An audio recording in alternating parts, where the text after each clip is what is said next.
ติดตามชมรายการที่ดีมีสาระที่ให้ข้อมูลข่าวสารความรู้ความบันเทิงเนื้อหาที่ทรงคุณค่าได้ทางโทรภาพลาวสตาร์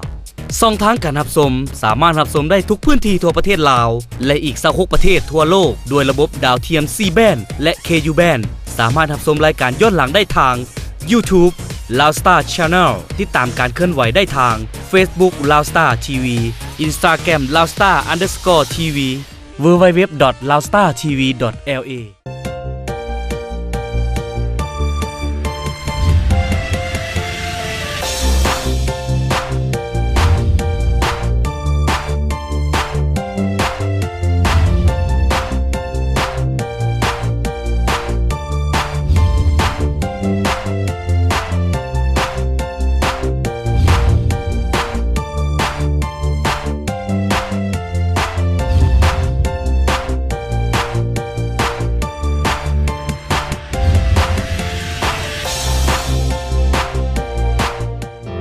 สนับสนุนโดยบริษัทเบียร์ลาวเบียร์ของคนลาวคนจริงใจ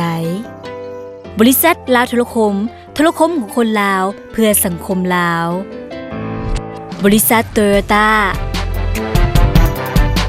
ผลิตภัณฑ์อาหารเสริมอเปตัน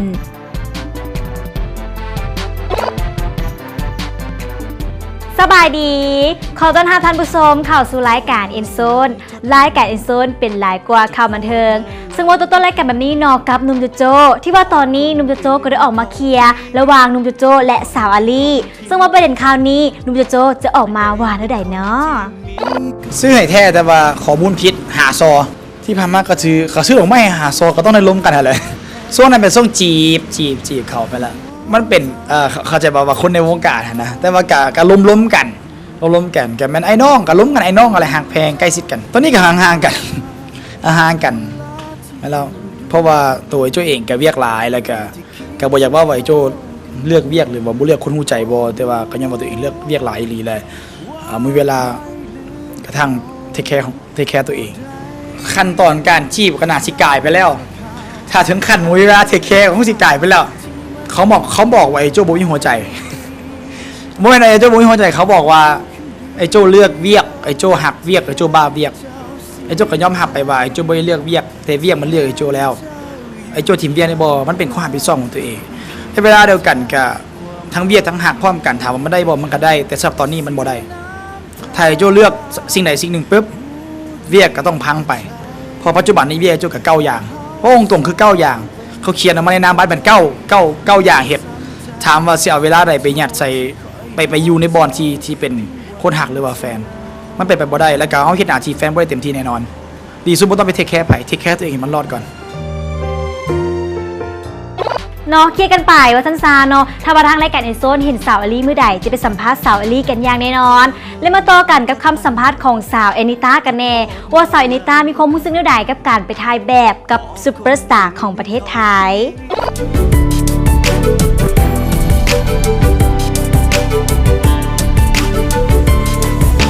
ความหักให้กันต่อหน้าสวัสดีรายการเอ็นโซนอานิต้าเด้อโอ้ก็ต้องบอกว่ารู้สึกเป็นเกียรติและก็ดีใจหลายเนาะตั้งแต่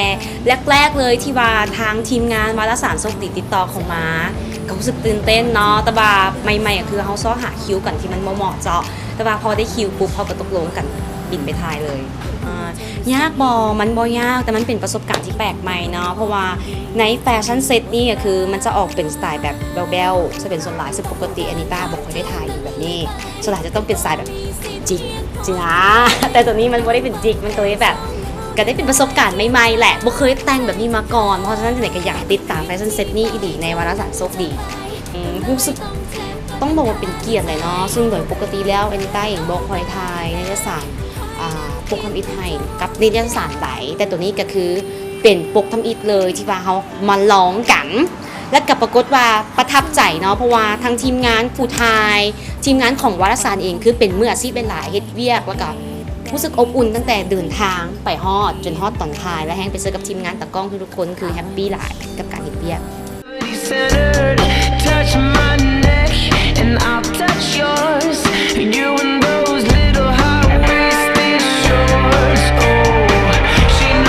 Think about and what I think about, what love to my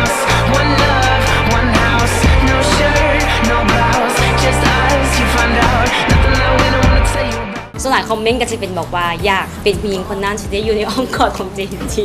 อันนั้นมันแต่อยากขวาเนาะกะซึ่งประเทศน่าเขาได้แล้วนี่เห็นมั้ยเป็นวารสารโชคดีปกคมิตเลยที่อานิต้าได้ร่วมงานกับทั้งโตวารสารเองและกับทั้งโตเจมจิรายุเองรู้สึกเป็นเกียรติและก็ดีใจเพราะว่าน้องเห็นเรียกเก่งและก็เป็นคนที่เป็นลี่หลายๆในการเห็นเปียกฟีดแบ็กดีหลายเนาะอันนี้บอสที่แท้น้ำตาสิไหล บุเคยคิดว่าการกลับมาครั้งนี้มันจะดีกับตัวอานิต้าเองและกับสภาพจิตใจของทีมงานทุกคนขนาดนี้บอแมนเนาะคือแฮปปี้หลายๆว่าซันซาและก็ต้องขอบใจแฟนๆทุกคนถ้าสมมติว่ามีแฟนๆแน่นอนเนาะว่าจะมีผู้ที่ให้การติดตามได้เป็นกำลังใจให้พวกเขาเองทุกๆคนเฮ็ดเวียกก็แบบเซาเมื่อยเลยหลังจากที่เห็นฟีดแบ็กทุกคนที่แบบกลับมาหาเฮาหรือยังก็จะได้หลายบ๊ายบาย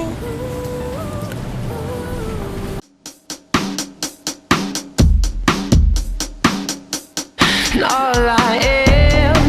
is a man. I want the world in my hands. I hate the beach,